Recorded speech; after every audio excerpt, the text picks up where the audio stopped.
오늘 우리에게 주신 하나님의 말씀 이사야 40장 27절에서 31절까지 다 일어나셔서 함께 하나님의 말씀을 합독하겠습니다. 시작. 야곱아 어찌하여 내게 말하며 이스라엘아 내가 이르기를 내 길은 여호와께 숨겨졌으며 내 송사는 내 하나님에게서 벗어난다 하느냐. 너는 알지 못하였느냐 듣지 못하였느냐.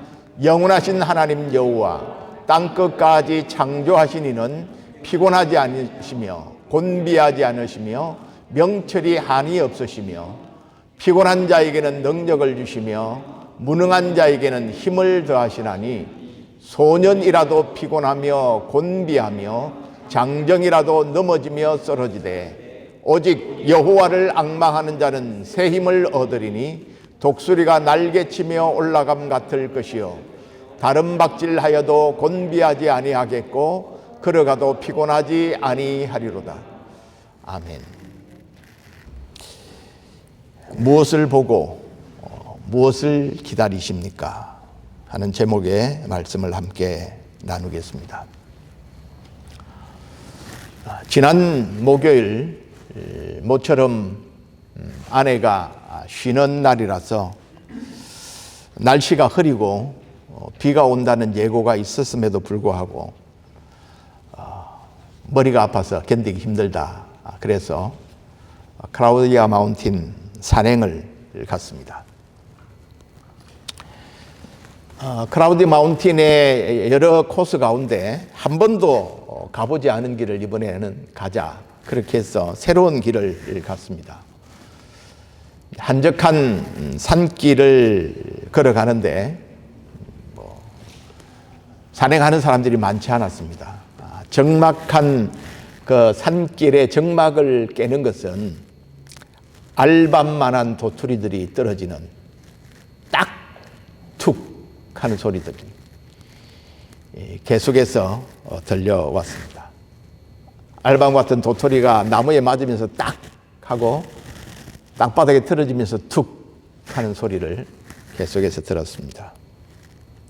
신선한 공기의 느낌 속에서 하나님의 창조 세계를 보면서 힐링이 된다 하는 그런 느낌을 가졌습니다. 여러분들과 함께 못 가서 대단히 죄송합니다. 그러면서 우리가 이런 대화를, 아내와 이런 대화를 했습니다. 아내가 먼저 이런 시를 이야기하더라고요. 올라간 때 못 본 것, 내려올 때 보았네. 뭐 이런 이야기를 하는데 전 거꾸로 이은 거죠. 고은의 그 시는 내려갈 때 보았네, 올라갈 때 못 본 그 꽃. 그런 시입니다. 고은 시인이 이 시로 노벨 문학상 후보에 오를 만큼 아주 유명한 시입니다. 그러나 아주 짧은 시죠. 아주 짧은 시죠. 그렇지만 이 짧은 시 안에 담고 있는 의미는 아주 크다고 생각합니다. 여기서 이 시에서 내려갈 때 그리고 올라갈 때라고 하는 이 단어는 내포하고 있는 의미가 아주 크다고 생각됩니다. 그래서 짧은 단어지만, 짧은 시지만 생각의 범위는 아주 광범위한 그런 내용을 담고 있는 시입니다. 그래서 우리는 이제 산행을 하면서 그랬죠. 야, 우리가 올라갈 때와 내려갈 때가 진짜 다른가 한번 살펴보자. 그런 이야기를 했습니다. 유심히 살폈습니다. 올라갈 때의 장면과 내려올 때의 장면. 정말 달랐습니다. 아니, 다를 수밖에 없습니다. 왜 그렇습니까? 보는 시각이 달랐고 눈높이가 달랐고 방향이 달라서 그랬습니다. 그래서 이 관점이라고 하는 것, 무엇을 보느냐에 따라서 다른 견해와 다른 삶을 살 수밖에 없습니다. 우리가 지금 여러분과 제가 같은 공간에 있습니다. 그런데 여러분이 보는 것과 제가 보는 것이 같습니까? 다릅니까? 다릅니다. 또 이쪽에 있는 분들이 보는 것과 이쪽에 있는 분들이 보는 것이 같을까요? 다를까요? 다릅니다. 우리가 똑같은 공간에 있지만 어디를 향해서 보느냐, 무엇을 보느냐에 따라서 전혀 다른 생각과 다른 것을 볼 수 있다는 것입니다. 그러기에 우리가 조심해야 할 것은 자신이 본 것만이 전부라고 하는 생각은 아주 위험합니다. 그래서 장님이 코끼리를 만지는 것 같은 그런 삶을 우리가 살면서 자기가 생각하고 자기가 보았다고 하는 것이 전부고 진리라고 생각하는 것만큼 위험한 일이 없습니다. 여러분, 오늘날 정치권에서 일어나고 있는 일들, 또 교회 간에 일어나는 갈등의 주된 원인은 무엇입니까? 자기들이 보는 것만이 진리라고 생각하기 때문에 그렇습니다. 자기가 보는 것이 옳다고 주장하기 때문에 그렇습니다. 그러므로 우리가 자기가 보고 자기가 생각하는 것만이 진리가 아니라 다른 사람이 보고 다른 사람이 생각하는 것도 옳을 수 있다는 생각을 우리가 먼저 가져야 합니다. 그래서 대화가 필요하고요. 공감 능력이 필요하고 상대방을 인정하는 것이 굉장히 중요한 삶의 지혜라고 말할 수 있습니다. 어떤 사람이 자기가 생각하는 것만을 가지고 생각하고 전혀 상대방의 의견은 듣지도 아니하고 보지도 아니하고 자기가 혼자 결정하고 자기가 혼자 판단하고 자기가 혼자 말해버리면 그건 어쩌면 굉장한 폭력이 되어질 수 있다는 것을 저는 산행을 하면서 또 고은 시인의 그 짧은 식기를 생각하면서 제가 느낀 바입니다. 그래서 본다고 하는 것은 굉장히 중요합니다. 그래서 본다 하는 걸 그래서 세계를 보는 눈을 우리는 세계관, 인생을 보는 관점을 인생관, 역사를 어떻게 보느냐에 따라서 역사관, 교회를 어떻게 보느냐에 따라서 교회관, 국가를 어떻게 보느냐에 따라서 국가관이라는 말들이 생기게 되죠.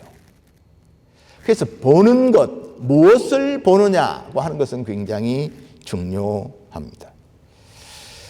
오늘 우리에게 주신 말씀은 우리에게 무엇을 보느냐에 대한 관점이 얼마나 중요한지를 교훈하고 가르쳐 주고 있습니다.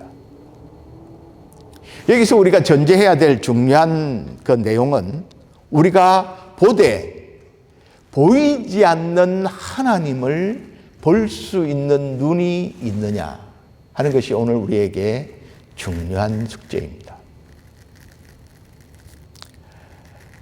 하나님은 보이지 않습니다. 하나님은 우리가 만날 수도 없습니다. 하지만 하나님은 살아계시고 하나님은 역사를 통치하고 계시고 하나님은 자연을 운행하고 계십니다. 우리가 그것을 믿습니다. 그렇다면 우리는 우리의 삶 속에서 하나님이 존재하고 살아 계신다고 하는 것을 우리의 영의 눈을 열어서 볼 수 있어야 합니다. 한 이교도가 성 어거스틴이라고 우리가 부르죠. 어거스틴에게 자기가 섬기는 그 신을 표현했던 작은 그 나무 우상을 보여주면서 이렇게 질문했습니다. 내가 섬기는 신은 여기 이렇게 있는데 당신이 섬기는 신은 어디에 있습니까? 그렇게 어거스틴에게 질문을 했습니다. 그때 어거스틴이 이렇게 답을 했어요. 나의 하나님은 당신에게 보여줄 수가 없습니다. 그것은 하나님이 없어서가 아니라 당신이 하나님을 볼 수 있는 눈을 가지지 못했기 때문입니다. 그렇게 답을 했습니다. 여러분, 여러분은 하나님을 보십니까? 어디서 하나님을 보십니까, 여러분은? 우리가 하나님을 볼 수 있는 곳은 어딜까요? 하나님이 자신을 드러내신 곳에서 우리가 하나님을 볼 수 있습니다.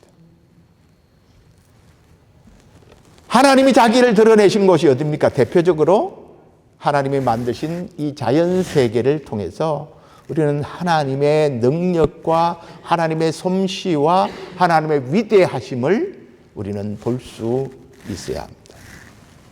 하나님이 지으신 창조 세계를 통해서 산행을 하면서 우리는 하나님이 지으신 그 아름다운 손길, 하나님이 나무잎 하나하나를 세심하게 간섭하시는 것을 볼 수 있었습니다. 여러분, 우리가 멀리 가지 않아도 집 앞에 나무잎이 떨어지고 색깔이 바뀌는 모습을 통해서, 또 이웃의 모습 속에 담긴 내 아내에게, 내 남편에게, 내 자녀에게, 나와 함께 일하는 직장의 동료의 모습 속에 담겨 있는 하나님의 형상을 보면서 우리는 하나님을 볼 수 있어야 합니다. 그리고 하나님께서 특별히 자기 자신이 어떤 분인가를 계시해 놓으신 하나님의 말씀인 성경을 읽으면서 우리는 하나님을 볼 수 있어야 합니다. 여러분, 우리 하나님은 직접 우리가 손으로 만질 수도, 우리의 육신의 눈으로 볼 수도 없지만, 그러나 그 하나님은 지금도 살아서 역사하시고 하나님이 만드신 작품을 통해서 하나님은 그분의 능력을, 그분의 솜씨를, 그분의 역사를 주장해 가고 계심을 우리에게 보여주고 있습니다. 우리의 믿음의 눈이 열려서 하나님이 이 세상을 다스리고 계신다는 사실, 하나님이 이 세상의 주인이시고 하나님이 역사를 운행하고 계신다는 사실을 볼 수 있기를 축복합니다.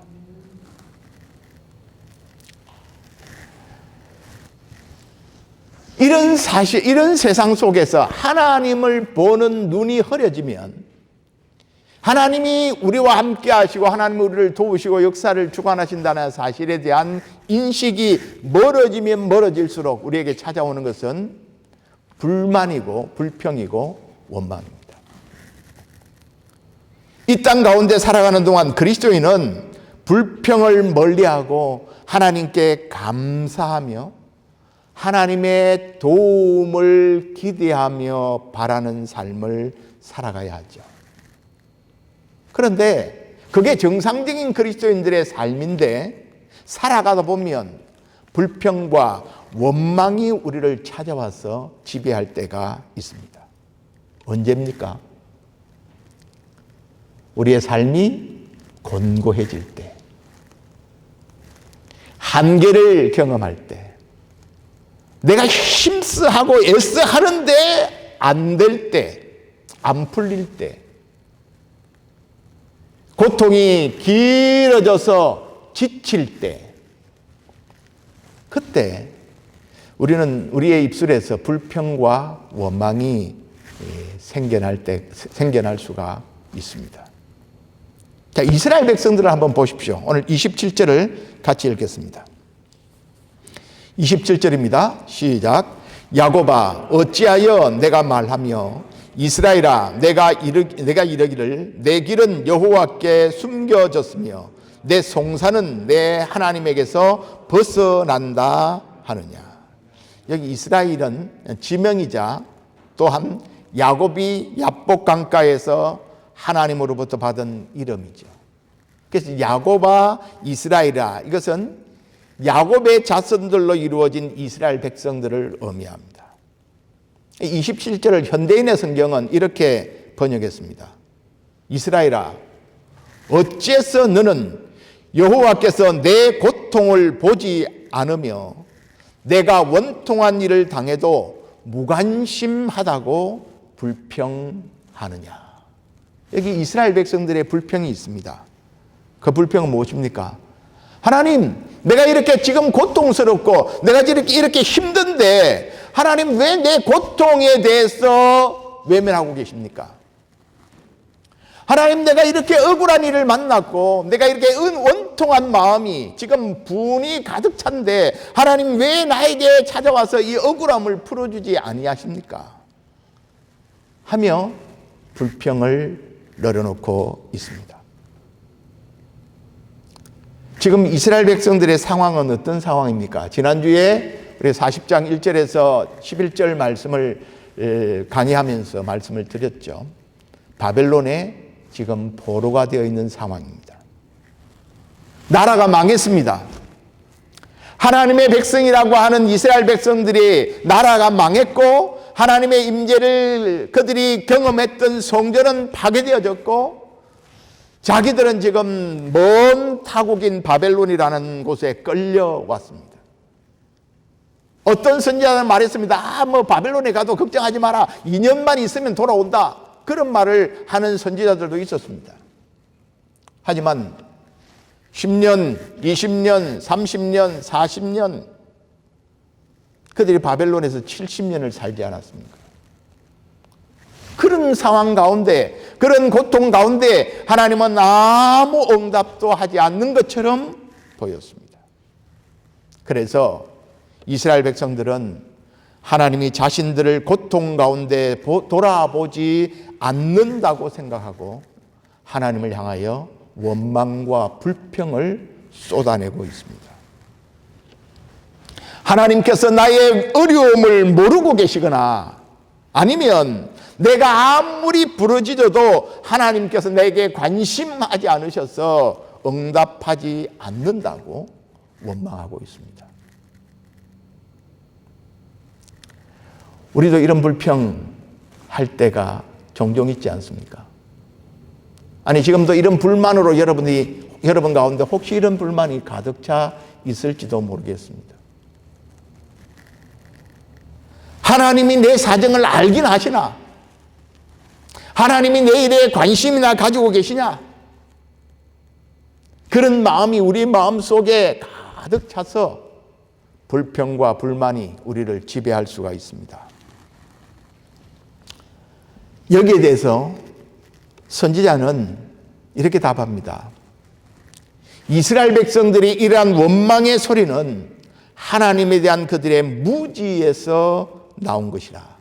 그렇게 지적합니다.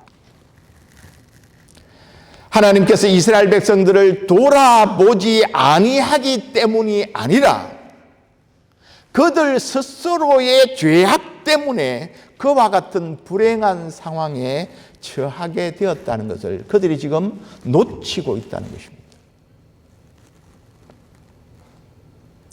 우리는 열악한 자신의 환경을 바라보고 자신의 상황을 바라볼 때 하나님 앞에 원망과 불평을 쏟아 놓을 때가 많습니다. 이런 자기가 잘못해놓고 그 책임을 하나님께 돌리는 경우가 얼마나 많은지 모릅니다. 여러분, 하루에 13시간씩 서서 일해놓고는 다리 아프다고 등 아프다고 하나님 앞에 불평하면 그게 정상이겠습니까? 정상이 아니죠. 여러분, 우리가 자기 힘으로 뭔가를 이루어 보고 해결해 보려고 발버둥 치다가 일은 다 망쳐놓고 실타래는 다 꼬이게 만들어 놓고 하나님 왜 이렇습니까? 책임은 하나님께로 돌리는 경우들이 얼마나 많습니까? 여러분, 우리가 기억해야 할 것이 있습니다. 우리 인간이 무엇으로 사느냐? 여러분, 우리 인간이 무엇으로 삽니까? 우리의 열심과 우리의 몸부림침과 우리의 노력으로 우리의 삶이 좋아지고 변화되고 새로워질까요? 그렇지 않습니다. 인간이 무엇으로 삽니까? 하나님이 공급하시는 은혜와 하나님이 공급하시는 힘으로 우리 인간이 사는 것입니다. 여러분, 이것을 우리가 놓쳐서는 안 됩니다. 여러분, 이것을 이스라엘 백성들이 출애굽한 후에 애굽에서 하나님이 이스라엘 백성들을 구원해서 약속의 땅인 가나안으로 들어갈 때까지 광야 학교에서 하나님이 만나를 먹이면서 한 학습이 바로 그것입니다. 하나님을 바라보고 하나님의 말씀을 따라 하나님이 공급하시는 것으로 매일을 살아가는 것을 배우는 것. 이것이 이스라엘 백성들의 필수 과목이었습니다. 여러분, 우리 또한 마찬가지입니다. 환경과 시대가 변해도 여전히 하나님의 백성은 하나님이 공급하시는 힘으로 삽니다. 아멘. 왜요? 왜 우리가 내 노력과 내 애씀으로 살지 않고 하나님의 공급하시는 힘으로 살아야 합니까? 그것은 우리 인간의 한계와 인간의 연약함 때문입니다. 자, 오늘 30절 이렇게 말하죠. 소년이라도 피곤하며 곤비하며 장정이라도 넘어지며 쓰러지되. 여러분, 소년 때 가장 신진대사가 활발하고 학습 능력이 최고조에 달할 때, 그때가 소년시대지 않습니까? 우리 인생에서 가장 힘이 강하고 가장 능력 있게 살아갈 때가 장정의 때가 아닙니까? 그러나 그때도 자기 스스로 자기의 짐을 지고 자기 문제를 해결해 가는 것은 역부족이다. 그렇게 말하고 있죠. 그런데 여러분, 나이가 들면 더 하죠. 나이가 들면 더 하지 않습니까? 그래서 우리 인간은 연약해서 자주 넘어지기도 하고 스스로 결단하고 결심도 해보지만 스스로 자기의 결심을 지켜내지 못하지 않습니까? 그래서 다윗은 왕이지만 이런 고백을 했습니다. 시편 36편 16절에 많은 군대로 구원 얻은 왕이 없으며 용사가 힘이 커도 스스로 구하지 못하는 거다. 왕이 아무리 군대가 많아도 자기 스스로 구원할 수 없고 용사가 아무리 힘이 강해도 스스로 자기를 건져낼 수 없다. 그렇게 고백합니다.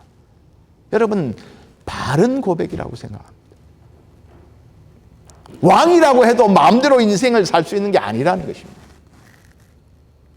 그러면 인간이 연약하고 왕도 자기 마음대로 할 수가 없는 일이 많다면 어떻게 해야 합니까? 능력의 하나님으로부터 힘을 공급받아야 합니다. 그래서 오늘 29절에 이렇게 말합니다. 피곤한 자에게는 능력을 주시며 무능한 자에게는 힘을 더하시는 분. 하나님은 자기 백성에게 능력과 힘을 주시는 분이라는 것을 분명하게 강조하고 있습니다. 그래서 여러분, 주의 백성들에게 신앙생활이라고 하는 것은 궁극적으로 우리와 함께 하시고 날마다 우리에게 새 힘과 능력을 주시는 하나님을 체험하며 사는 것입니다. 하나님의 도우시는 힘으로 살아가는 삶이, 여러분, 그것이 신앙생활입니다. 과연 우리는 하나님이 주시는 새 힘과 능력과 지혜를 매 순간순간마다 체험하며 살고 있는가 하는 것이죠.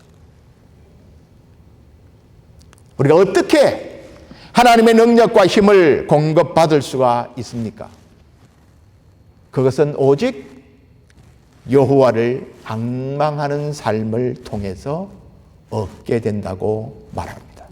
31절을 같이 읽겠습니다. 시작. 오직 여호와를 앙망하는 자는 새 힘을 얻으리니 독수리가 날개치며 올라감 같을 것이요 다른 박질하여도 곤비하지 아니하겠고 걸어가도 피곤하지 아니하리로다.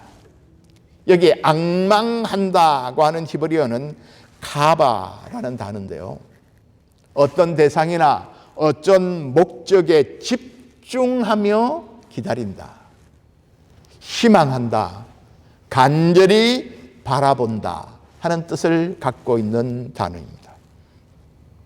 그래서 여호와를 앙망한다는 것은 하나님을 간절함으로 바라보고 하나님으로부터 주어지는 힘과 은혜를 희망하며 기다린다 하는 의미를 갖고 있습니다.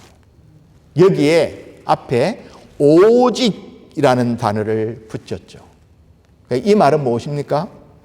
여기저기 기웃거리는 것이 아니라 오로지 여호와 하나님 그분만을 바라보고 그분의 도움을 간절히 기다리며 사모한다는 뜻입니다. 때로는 사람도 한번 찾아가 의지해 보았다가 또 뭐 권력도 찾아가서 의지해 보았다가 그것도 안 되면 하나님 좀 도와주세요. 하나님 안 도와주시는가 보다 또 내 마음대로 내 생각대로 또 뭐 일을 처리하다가 이렇게 하는 것이 아니고 오로지 하나님 그분을 기다리고 그분의 때를, 그분의 능력을, 그분의 은혜를 온전히 기다리는 자세를 뜻합니다. 여러분, 이것을 시편의 시의 표현을 빌리면 이런 것이죠. 마치 사슴이 시냇물을 찾아 헤매이듯이 하나님을 찾고 기다리는 모습을 떠오르게 합니다. 하나님이여 사슴이 시냇물을 찾기에 갈급함같이 내 영혼이 주를 찾기에 갈급하니이다. 이 시는 헬몬 남부 산악지대를 배경으로 해서 애타게 물을 찾아 헤매는 사슴의 모습을 묘사합니다. 사슴들은 본능적으로 갈증이 나면 앞발로 땅을 헤어 팝니다. 땅을 파다가 물을 찾지 못하면 두 눈을 부릅뜨고 죽어갑니다. 맹수에게 물린 것도 아니고 병이 든 것도 아닌데 건강한 사슴이 상처 하나 없이 광야에서 썰어 죽어가는 모습을 보면서 시인은 한 모금의 물이 사슴에게 얼마나 소중한지를 깨닫습니다. 그렇게 죽어가는 사슴에게 물 한 모금은 생명이죠. 선지자는 사슴이 시냇물을 찾아 헤매이듯이 생명과 지혜의 근원이신 여호와를 간절히 찾고 사모하고 기다리는 모습을 여호와를 앙망한다고 그렇게 표현하고 있습니다. 성도가 하나님을 찾고 기다린다는 것은 하나님이 일하심으로 인해서 우리를 구원하시고 우리를 회복하기를 기다리고 바라본다는 뜻입니다. 그렇다고 여러분, 기다린다는 의미를 아무것도 안 하고 무작정 그냥 열중시하고 앉아서 무엇인가 일어날 것을 그렇게 기다린다, 그런 의미는 아닙니다. 여기 기다린다는 의미는 하나님을 의지하는 마음으로 그분의 가르침, 그분의 말씀을 배우고 그분이 그 말씀대로 이룰 것을 믿고 하나님의 도움을 청하며 간구하는 기도의 행위를 수반하는 것입니다.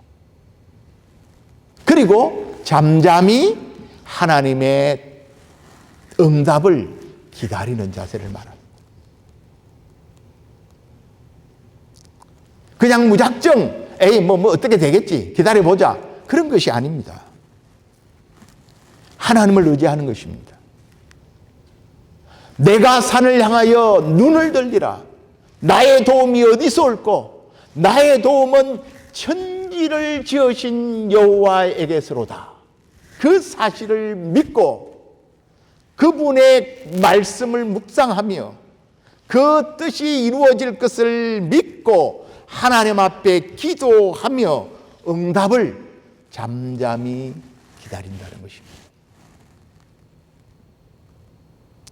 결국 그렇게 하나님을 의지하고 기다리며 간구하고 기도할 때 하나님의 백성들은 하나님의 응답과 회복을 경험하게 됩니다. 하나님은 온전히 여호와를 앙망하며 하나님의 도움을 구하는 자기의 백성들을 외면하지 아니하시고 반드시 선한 길로 인도하시는 좋으신 하나님이십니다. 바벨론의 포로로 잡힌 이스라엘 백성들이 할 수 있는 일이란 현실적으로 하나님을 바라보고 기다리는 일입니다. 민족적인 실패와 아픔 가운데 빠진 그들이 할 수 있는 일이라고 하는 것은 하나님의 말씀을 읽고 해석하고 그분을 의지하는 삶을 사는 것뿐이었습니다. 그런데 여러분, 그것이 소극적인 행동이 아니라는 것입니다. 하나님의 말씀을 읽고 그 말씀이 의미하는 것을 깨닫고 그 말씀이 이루어질 것을 바라고 기도하며 기다리는 것은 하나님의 능력을 사모하는 여호와를 앙망하는 하나님의 백성들의 적극적인 행동이라는 것이죠.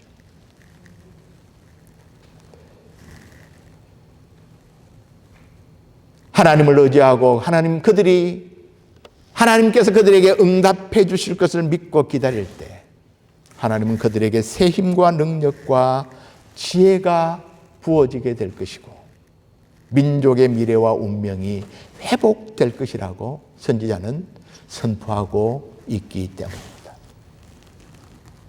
왜 그럴까요? 왜 하나님은 여호와를 앙망하는 자에게 새 힘과 은혜를 부어주시는 것일까요? 그 이유는 그들이 믿고 의지하고 기다리는 하나님은 영원히 살아계실 뿐 아니라 한없는 지혜와 능력으로 자기 백성들의 기도를 들으시고 응답하시는 하나님이십니다. 그들을 새롭게 하시는 창조의 하나님이시기 때문에 그렇습니다. 창조주 하나님을 바라보고 하나님의 능력과 응답을 기다리는 것, 이것은 적극적인 믿음의 자세입니다. 이스라엘이 불평하고 낙심한 이유는 그들이 하나님을 바라보지 않고 현실과 문제만을 바라보았기 때문입니다. 그들이 온전히 하나님을 찾지 아니하고 이곳저곳을 기웃거리며 한눈을 팔았기 때문입니다. 그 이유로 인해서 그들은 하나님의 도움을 받을 수가 없었습니다. 아니, 그들은 하나님의 도움의 손길을 느끼지를 못했습니다.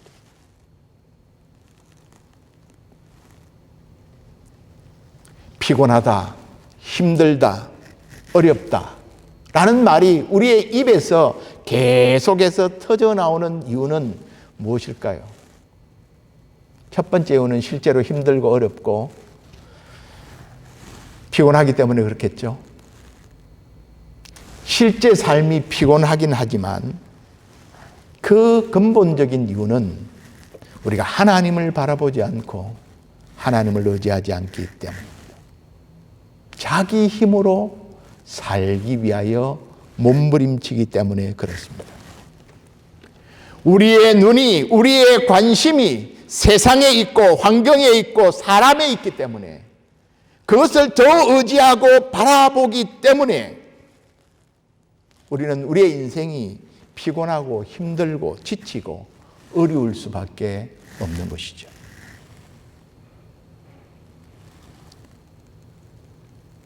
시편 기자는 시편 42편 11절에 이렇게 말했습니다. 내 영혼아, 내가 어찌하여 낙심하며 어찌하여 내 속에서 불안해하는가?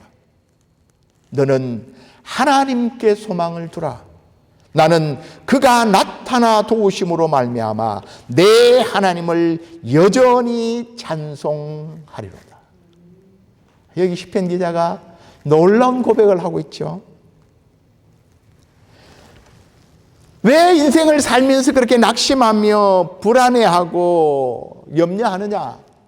하나님을 바라보고 하나님께 소망을 두라. 그리하면 그가 나타나 도우신다.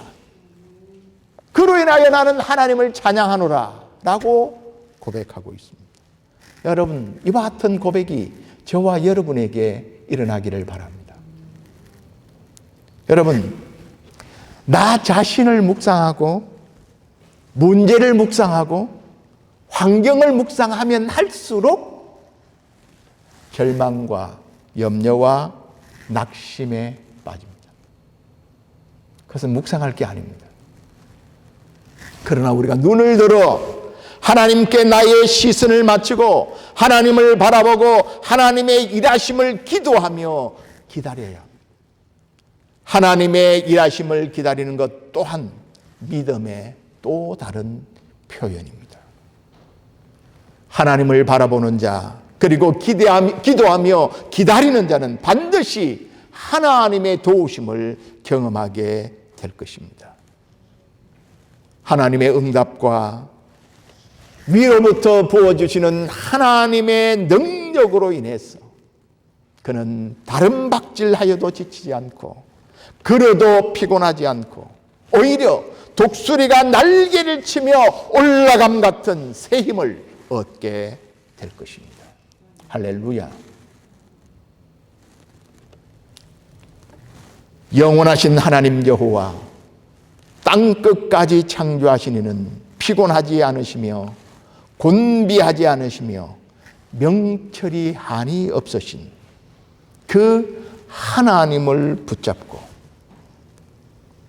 그 하나님을 의지하고 이 땅에 하나님을 신뢰함으로 믿음의 생활에서 승리하는 여러분들이 되시기를 축복합니다. 허락하신 환경 가운데서도 우리가 입술을 열어 감사하며 기도하며 기대하며 사는 성도들이 되기를 바랍니다. 영원하신 하나님을 신뢰하며 그분을 의지하는 삶이 되기를 바랍니다. 하나님을 바라보고 하나님의 능력을 기대하며 기다리십시오. 오직 여호와를 앙망하는 자가 되어서 여러분들이 처해 있는 모든 환경, 문제, 고민, 두려움, 걱정들을 박살내고 하나님이 주시는 새 힘을 얻음으로 하나님을 찬양하며 살아가는 저와 여러분들이 될 수 있기를 주님의 이름으로 축복합니다.